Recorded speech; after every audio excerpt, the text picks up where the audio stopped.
Welcome back to the PPSW, your favorite hangout place, otherwise known as the Space Gulag. We're back with another theory. I'm really excited for this one. This is what if Captain Rex went with Anakin to Coruscant, and what if Commander Appo, went with Ahsoka to Mandalore. If you can tell, I'm still kind of sick, so I'm still not feeling well, so I hope you guys enjoy this story. I love creating content for you guys, so I thank you all for all the kind wishes for me to get better. But I still love creating content for you guys. It means a lot for me to make you guys content. Also, go check out the Discord down below. It's linked in the comment section. You guys can all join. You can talk with me, and even come up with different videos with me and decide maybe future videos. Also, subscribe for a chance to win a free lightsaber. Let's get straight into this video. I don't want to bore you guys with all the other stuff. Anyways, today we will be discussing what could have happened if Commander Appo and Captain Rex switch positions in the final hours of the Galactic Republic. What if the incredibly loyal Commander Appo accompanied Ahsoka Tano to Mandalore, while Captain Rex would join General Skywalker to defend Coruscant from the Separatist invasion? The story begins as alarms sound within the Venator-class Star Destroyer. Obi-Wan informs Ahsoka and Anakin that Coruscant has been attacked. Master Windu lost contact with Jedi Master Shaak Ti. Ahsoka throws insults at Kenobi while he defends the actions he is willing to take to defend the capital of the Republic. Anakin offers to divide the 501st, and so Kenobi approves. Rex is told to prep the men for an assault at Coruscant, while at the same time Commander Appo has been assigned to 322nd Company for its Siege of Mandalore. Commander Appo was promoted from Sergeant to Commander. And so the stage was set for two different battles to begin, two different leaders with two different legions, and two different Jedi. Each battle began simultaneously as Jedi Generals Anakin Skywalker and Obi-Wan Kenobi flew over the whole of the Republic Venator. They then entered the massive battle over Coruscant. At Mandalore, Ahsoka and Appo began their invasion, having broken the treaties between Mandalore and the Republic. They flew in a swarm of LAATs towards Mandalore's capital. The dyad of what would become the Republic's future or demise began. As the clone legions reached the city gates of Mandalore, the firefight between Mandalorians and the clones of their blood began. And though not true Mandalorians themselves, the clones pushed the overzealous clan-loyal Death Watch back into the sewers where they belonged. Over Coruscant, the Jedi made their attempt for the Chancellor and entered the hangar of the Invisible Hand. And the two Jedi moved stealthily through the ship to find themselves at the captured Chancellor's hands. For Rex, he remained steadfast on board the Venator he arrived on. The Jedi would engage Count Dooku, a duel that would result in the Count's eventual death. Mandalore's siege was going well, as Ahsoka and some of her men, led by Captain Vong, followed the fleeing Mandalorians into the tunnels below the city. There, Ahsoka would eventually engage with Darth Maul, after watching the squad of her men be slaughtered. As the events continued to play out canonically, nothing grand would be of change for the two clone leaders. Appo would still lead a stiff resistance against the Mandalorians, which would result in immediate victory on Mandalore, while on Coruscant, Anakin toiled over having to spy on the Chancellor. He did not have a friend on Coruscant, but could he tell Rex what it was that he was doing? Maybe not in detail, but Anakin knew he needed to talk to Captain Rex of the 501st Legion. Anakin wouldn't specifically say what it was that the Council asked him to do, because after all, it was treasonous. But Anakin needed someone to talk to. He felt so alone, secluded from everyone. Rex knew Anakin well, and this conversation was necessary for Anakin, and the following few hours that would follow. Rex told Anakin that there was no reason for the Council to not trust him, though he sympathized with Anakin for having to obey orders. He reminded Anakin of two scenarios where orders had to be broken, Umbar and Christophsis. Both times there was something irregular within their ranks, but doing the right thing helped them find a traitor and stop the traitorous Jedi Pong Krell. Though Rex wasn't truly aware of what explicitly was Anakin's mission, he believed that reflecting on the ones he had encountered throughout his service in the clone army could help Anakin in the right direction. Anakin was thankful and then paused. He wanted to talk about Padme, but he didn't know how to tell Rex about what had happened. He wasn't sure if Rex would even completely understand what he was going through. Anakin, though, trusted Rex, and decided he would inform him of Padme's pregnancy. To which Rex was obviously surprised. He didn't really know how to handle this news, but what came next drew Rex's attention away from the shock of the pregnancy. Anakin informed Rex that he was having nightmares about her dying. Rex then told Anakin about the dreams that come and go. He wanted to know if he had talked to Ahsoka or Obi-Wan about it. Anakin hadn't. Rex was the only person, other than Master Yoda, who he had confronted about these dreams. Rex told Anakin that he didn't believe that Padme would have any struggles with birth. The facilities available to the senators and Republic officials were incredible. There would be no chance that the Republic would be able to fail her. Anakin thanked Rex for the reassurance and returned to the Jedi Temple. As the day prolonged, Obi-Wan would tell Anakin about how proud he was of him and how incredible Anakin had become and the person he had grown into. Anakin was very appreciative for this. He believed that things were looking up for him, though he had a consistent suspicion that Padme was cheating on him with Obi-Wan, and this bogged him down a bit. Anakin was so very troubled. As for his former apprentice, her siege on Mandalore was going well. Appo was leading successful assaults, but there was an issue. ARC Trooper Jesse had gone missing in the tunnels. It was only a matter of time before Maul and Ahsoka would engage in battle, as across the galaxy, Kenobi would be preparing for combat with General Grievous. The end of the war was nigh. All of the events would play out similarly as Anakin would learn the truth of the Sith Lord. Chancellor Palpatine was in fact the Sith Lord, and Anakin needed to do something. So he returned to the Jedi Temple to inform Master Windu of what he had discovered. Anakin didn't have time to consult Rex, and he was requested to the council chambers and told to stay there. On Mandalore, Maul was captured, and he was being loaded onto a Venator bound for Coruscant. Anakin waited inside of the council chambers in the Jedi Temple. He thought about everything. What Rex said was important, but he couldn't lose her. He couldn't lose Padme. That was not an option. He couldn't lose his wife the same way he lost his mother. Anakin, as he was himself, acted, and so he went to the Senate building. As he saw Windu holding a lightsaber to the defenseless Chancellor, he saw that his loyalties lay with the wrong faction. Everything proceeded as such, and so Anakin was sent to gather his troops of the 501st. When Anakin arrived, the order hadn't been given to execute the Jedi, though in a Venator in hyperspace the orders came in for Commander Appo.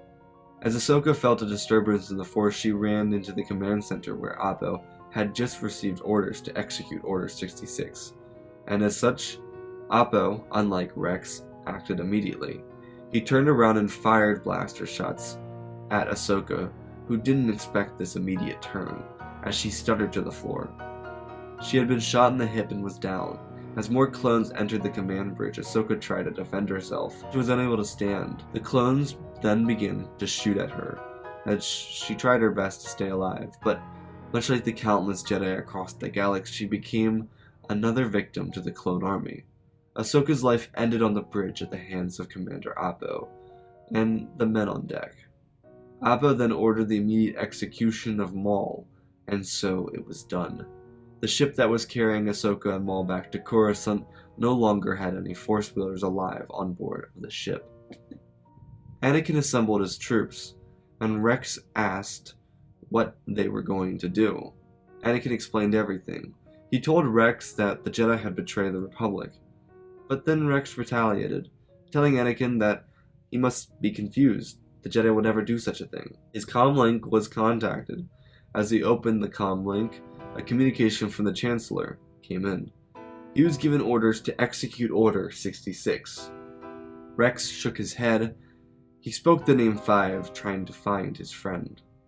Anakin overheard this. It jarred his concentration. Anakin remembered everything that Fives had said not so long ago about the Chancellor being a part of a plot to destroy the Jedi. It had been too late for Anakin to stop the Scourge of the Jedi. The plot was deeper than he and Padme. And then the mention of fives made Anakin think. Palpatine told him that he knew how to, at the show, everything he had learned from Darth Plagueis. How was it that Palpatine would have to discover the possibilities? Because when Anakin peered back at Rex, he realized that the man he had served with was gone. In a blank stare, Rex asked Anakin if he was ready to take down the temple. Anakin thought fast. This was all a mistake. He may have killed Mace inadvertently by cutting off his hand, but the entire Jedi Order wasn't responsible for this. Anakin realized that Palpatine didn't know what he was doing. He realized that Palpatine was just trying to trick him into joining his ranks. Anakin then told Rex that he would momentarily be ready. He moved into another room and contacted Sindralik, the temple guardian at the time, and told him to prepare the temple's defenses. The clones had turned against the Jedi, and Palpatine was the Sith Lord. Sindralik nodded over the hollow communications, and the Jedi Temple went to high alert. Anakin then readied his men for their assault on the Jedi Temple. As the 501st Legion marched towards the Jedi Temple, Anakin knew he could likely die if he turned on his men in front of the massive garrison that followed him. But he couldn't betray those he had served with and protected his entire life. He couldn't let everyone else down. So many Jedi had most likely died because of his quick action in the Senate building. So much conflict for young Skywalker, but it was time. The Jedi Temple appeared to be unprepared. Rex and the Legion were ready to slaughter the insurgents who had betrayed the Republic. But before they knew it, Anakin turned around and unleashed a massive force push from his hands, sending Rex and a handful of men back into the massive line that followed. Anakin turned and ran inside the Jedi Temple. There were not many powerful Jedi that could serve with Anakin, but they needed to resist the clone army knocking on their doorstep. As the clones entered, a firefight began. Anakin was filled with excruciating pain. The men he had served with for so long were now ready to kill him in the order that he was protecting. Sure, he had lost faith in the Jedi, but it didn't mean that all of them had to die for the actions of the belligerent Jedi Council. Jedi moved in droves, helping each other and keeping each other's backs safe. Anakin watched men get struck down in front of him. He didn't want to hurt them, but he couldn't spare their lives because they would try to kill the Jedi that he was trying to protect. Sadly, one of the troopers he had served with for so long came to kill him. As Anakin deflected a shot back at the clone, he injured the 501st medic, Kix. He couldn't kill him, but another Jedi did. Anakin was so distraught. He was fighting men that he had loved, he had cared for. Anakin felt his heart break from within inside, but he couldn't focus on it. Several of the Jedi around him began to be dropping because they were being shot by the clones. Shock troopers from Coruscant's guard began supporting the floundering 501st. The siege of the Jedi Temple would last throughout the night.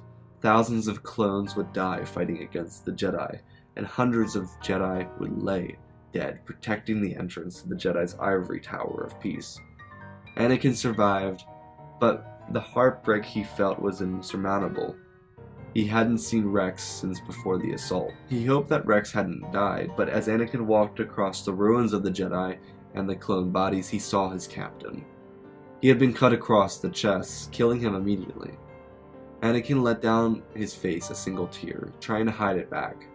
Sindralik, one of the few remaining powerful Jedi left in the temple, placed a hand on Anakin's shoulder. When Anakin turned around, Sindralik naturally hugged the broken Jedi. Anakin didn't cry any more tears. He had been broken by this. He asked Sindralik if Master Kenobi had survived. Sindralik didn't know. He told Anakin that he had sent out a beacon, asking for any Jedi to return to the Jedi Temple immediately. Before Anakin could ask about any more Jedi who may have survived the Purge, he heard the sound of a cane. Anakin turned and saw the Grand Master. Yoda looked at the bodies and sadness filled his eyes. Yoda looked at Anakin and Anakin looked at the Grand Master himself. Anakin told Yoda who had done this. Yoda told Anakin that they would need to destroy the Sith. And meanwhile, Palpatine was preparing reinforcements to strike at the Jedi Temple. He felt that Anakin had died trying to attack the temple. Palpatine's master plan, though, was almost complete. He just needed to turn the Republic into the Empire so that he could become the supreme ruling power in the galaxy.